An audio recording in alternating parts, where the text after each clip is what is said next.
तरफ से state level की एक रिव्यू मीटिंग रखी गई थी। आड़ावा बैठक हम जिसे कहते हैं कि मुंबई छोड़कर महाराष्ट्र के पूरे ज़िले के जितने भी पदाधिकारी हैं उन सभी को बुलाया गया था। एक तो उनके काम का जायज़ा लिया गया और दूसरे आने वाले जो चुनाव है उस चुनाव की उनके ज़िले के अंदर उनके क्षेत्र के अंदर क्या तैयारी है इसका पूरा ब्यौरा मांगा गया, डिटेल्स ली गई है और उस हिसाब से अब आगे का जो भी फैसला है, हमने जैसा आपको पहले बताया था कि चाहे पंचायत समिति हो, नगर पालिका, नगर परिषद हो, जिला परिषद हो, हम इस बार इलेक्शन लड़ेंगे। वहाँ पे स्थानिक लेवल के ऊपर किसके साथ गठबंधन हो सकता है या नहीं हो सकता है, या हम वहाँ पर अकेले लड़ने वाले हैं, ये तमाम बातों के ऊपर चर्चा की गई। महाराष्ट्र की जो मेन बॉडी है उसमें समीर साजिद बिल्डर साहब का ये प्रस्ताव था कि यहाँ पर एक मीटिंग कॉल की जाए और हमारे जितने भी एग्जीक्यूटिव कमेटी के ऑफिस बेयरर्स हैं वो लोग हर डिस्ट्रिक्ट का एक जायजा लेंगे। भाई अगर पत्रकार नहीं है तो ये मीटिंग उसी का जायजा लेने के लिए की गई थी और मुंबई को छोड़कर महाराष्ट्र के पूरे जिले की बॉडीज को यहाँ पर बुलाया गया था। मुंबई की मीटिंग अलग सेपरेटली ली जाएंगी। मुंबई के अध्यक्ष फारूक शाब्दी साहब मुंबई के लिए वहाँ पर एक सेपरेट मीटिंग ली जाएगी। तो यकीनन आज इस मीटिंग के जरिए हमें बहुत सारी प्राथमिक जानकारी जो चाहिए थी और इलेक्शन कहाँ पे हम लड़ने वाले हैं उसका पूरी रिपोर्ट तैयार की गई है। अब जो एग्जीक्यूटिव कमेटी है अपनी रिपोर्ट तैयार करके ये फैसला करेगी कि कहाँ पर कितने सीटें कैसे लड़ाई जाएगी। जी एग्जीक्यूटिव कमिटी आहे त्यांनी हे निर्णय घेतला होता की पूर्ण महाराष्ट्राचा एक आढावा बैठक आपण या शहरामध्ये घेऊ। मुंबई वगळता सर्व जिल्ह्यांचे जे पदाधिकारी आहेत त्यांना सगळ्यांना बोलवण्यात आलं होतं आणि आम्ही पहिले ही घोषणा केलेली आहे की आम्ही जिल्हा परिषद, पंचायत समिती, नगर परिषद हे सगळं निवडणूक आम्ही लढणार आहे। तर सगळ्या जिल्ह्याचा रिव्ह्यू करून एक प्राथमिक जानकारी त्यांच्याकडून जे घ्यायची होती आणि जे पदाधिकारी आहेत त्यांचा स्वतःचा परफॉर्मन्स कसा आहे ते बघण्यासाठी हे मीटिंग बोलवण्यात आली होती। आमचे पार्टीचे जे जनरल सेक्रेटरी आहे महाराष्ट्राचे समीर साजिद बिल्डर्स आहे आणि एक्झिक्युटिव्ह कमिटीचे सगळं प्रमुख पदाधिकारी या मीटिंग मध्ये होते आणि त्यांनी एक रिव्ह्यू घेतलेला आहे आणि ते आता पार्टीला एक आपली रिपोर्ट सबमिट करणार आहे। त्या आधारावर आम्ही निर्णय घेऊ की कुठे किती सीट्स लढायचं आहे। लोकल लेवलवर आम्ही हे निर्णय घेतला होता की कोणाशी आपल्याला अलायन्स करायचं आहे तर ते निर्णय घेण्याचा अधिकार आम्ही जे लोकल स्थानिक लेवलचे जे नेते आहेत त्यांना ते दिलेला आहे आणि स्पष्टपणे सांगतो की जे जिल्ह्यातले लोक आम्हाला सांगतील की आम्हाला हे निवडणूक लढायची आहे तुम्ही लढा, आम्ही तुम्हाला परवानगी देतो। निकाल नाही आला तर दुसऱ्या दिवशी निकालाच्या दुसऱ्या दिवशी त्या सगळ्यांना घरी पाठवणार आहे। तर असं नाही आहे की फक्त निवडणूक लढायची आहे म्हणून लढायची आहे आम्ही। तुम्ही निकाल नाही दिला, तुम्ही पराभव झाले काही हरकत नाही आहे, पण समोरच्या माणसाला 50,000 मतं मिळतील आणि तुम्हाला 1,000 मतं मिळतील तर त्या डिस्ट्रिक्टचे जे जबाबदार असतील, जे प्रभारी असतील त्यांना सगळ्यांना घरी पाठवणार आहे। इतका कडक निर्णय आम्ही घेतलेला आहे कारण मागच्या काही जिल्ह्यातला अनुभव जे होता आमचा ते बरोबर नाही होता। तर आता आम्ही जे निर्णय घेत आहे ते खूप विचार करून आणि ठामपणे हे निर्णय घेण्यात येत आहे। आता महाराष्ट्राच्या ही चर्चा सुरू नाही आहे। जसा स्थानिक स्वराज्य संस्थांचे जे निवडणूक असतात मोठ्या पक्षांची सुद्धा एका पक्षाची ताकद एका जिल्ह्यामध्ये असू शकते तर दुसऱ्या जिल्ह्यामध्ये त्यांची काहीही ताकद नसते। तर आम्ही ते जे निर्णय आहे अलायन्सेसच्या बाबतीत ते स्थानिक लेवलचा आणि एक्झिक्युटिव्ह कमिटी जे आहे त्याच्या बाबतीत ते निर्णय करते।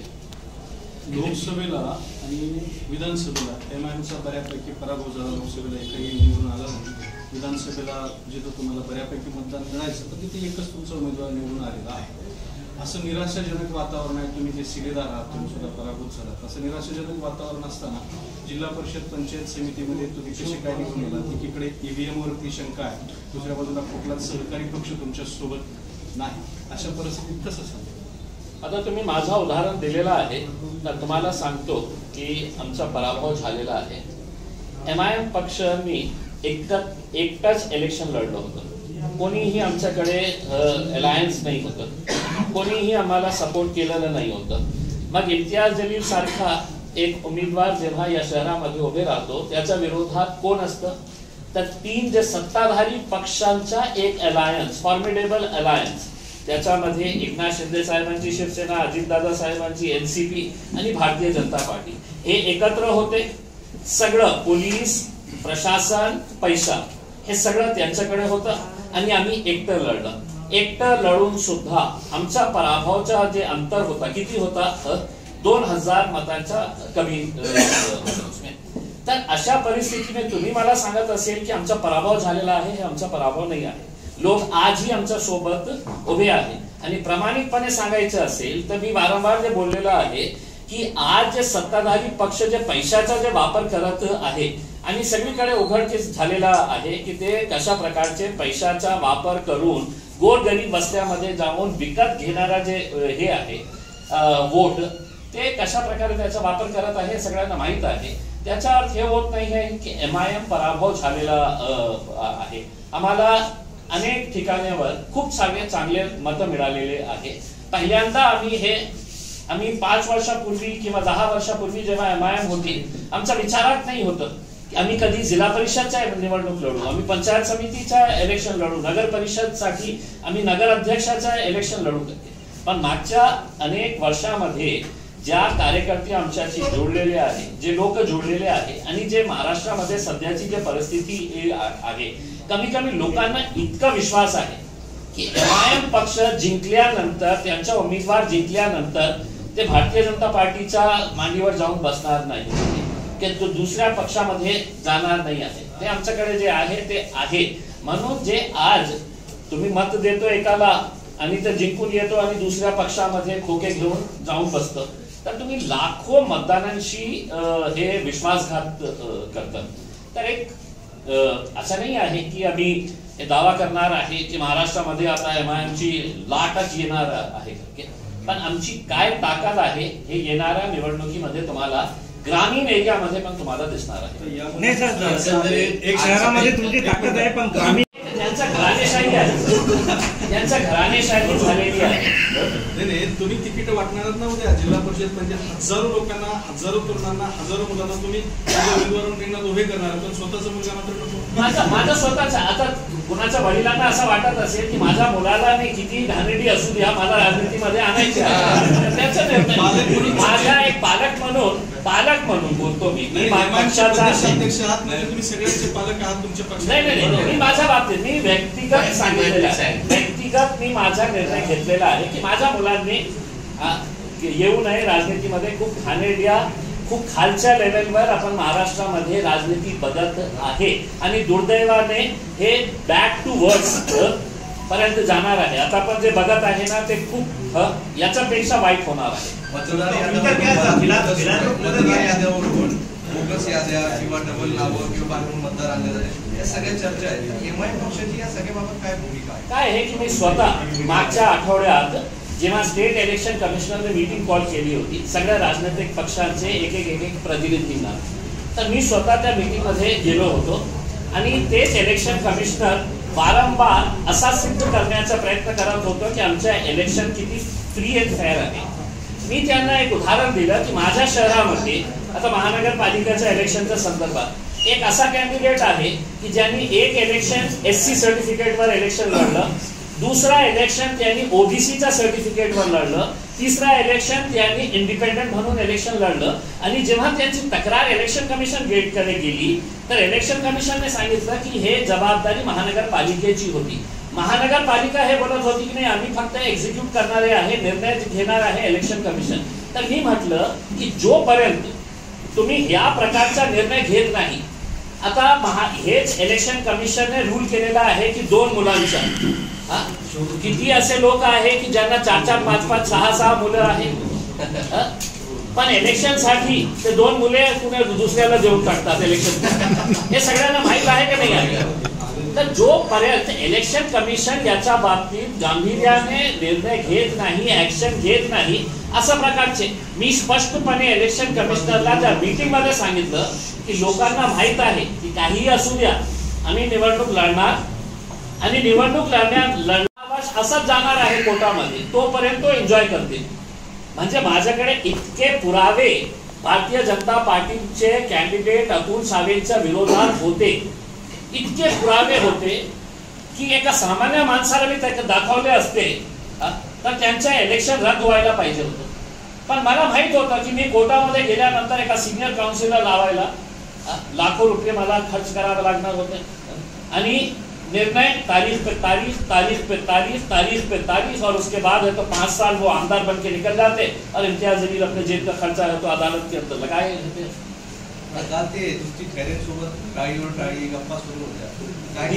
दिवाळी आहे आणि दिवाळीच्या सणामध्ये या देशाची या राज्याची एक परंपरा आहे.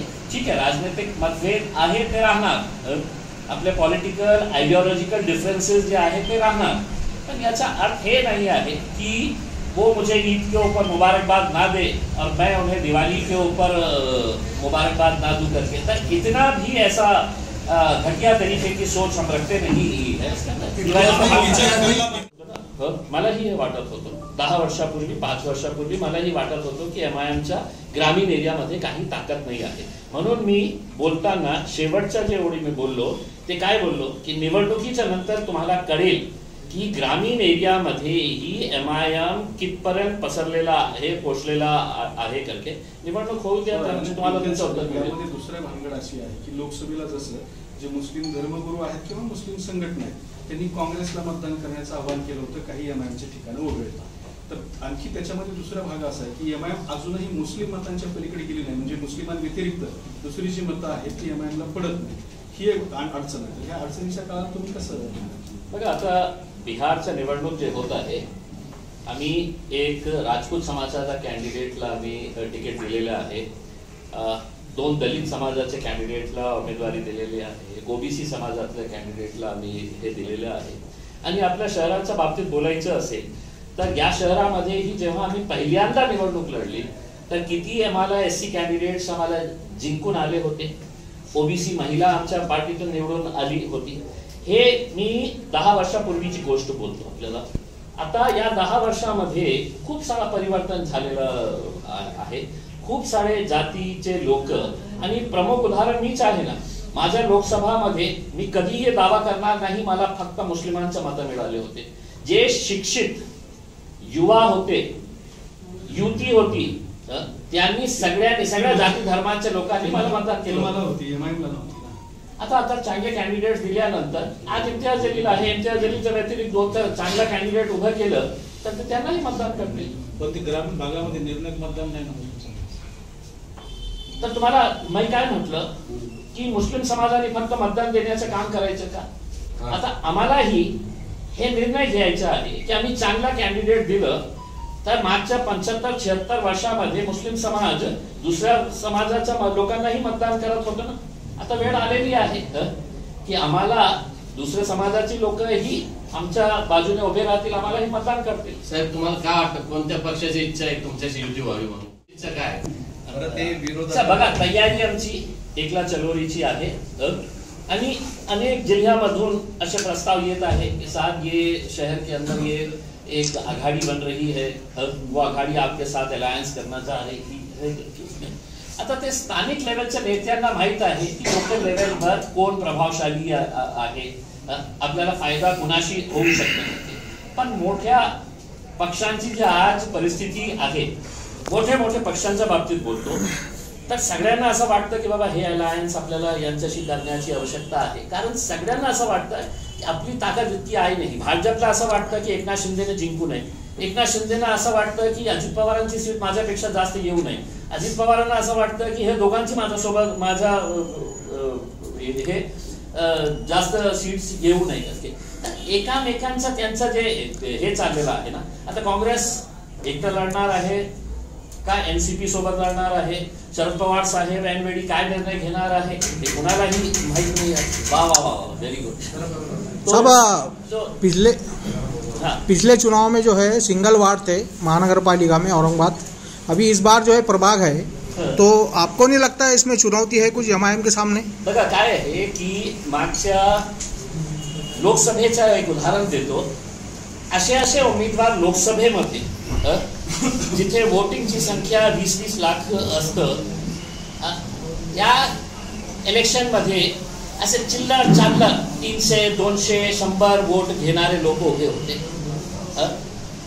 तर स्थानिक स्वराज्य संस्थांमध्येही असंच व्हायचं. कोणीतरी उभे राहतं, मग तिकीट घेतल्यानंतर फॉर्म भरल्यानंतर त्यांना काही तडजोड करायचे असतं की बाबा तुम्ही बसा, मी तुम्हाला पैसे देतो. हे सगळे धंदे जे सुरू होते ना, बहुतेक आता प्रभाग आल्यामुळे हे जे छोटे मोठे जे धंदा करणारे, जे इलेक्शनच्या वेळी दर 5 वर्षांनी धंदा करणारे जे लोक आहेत ते लोक संपतील. आता हे जे लोक आहेत जे लोकसभामध्ये उभे होते ते तुम्हाला आमदारकीमध्ये तेच लोक आणि तेच कॉर्पोरेटरलाही तेच लोक उभे राहणार आहे, कारण त्यांनी धंदा केलेला आहे. आता एक की मी फॉर्म भरणार आणि माझ्याकडे 50 वोट आहे, तर माझ्या 50च्या हिशोबाने तुम्ही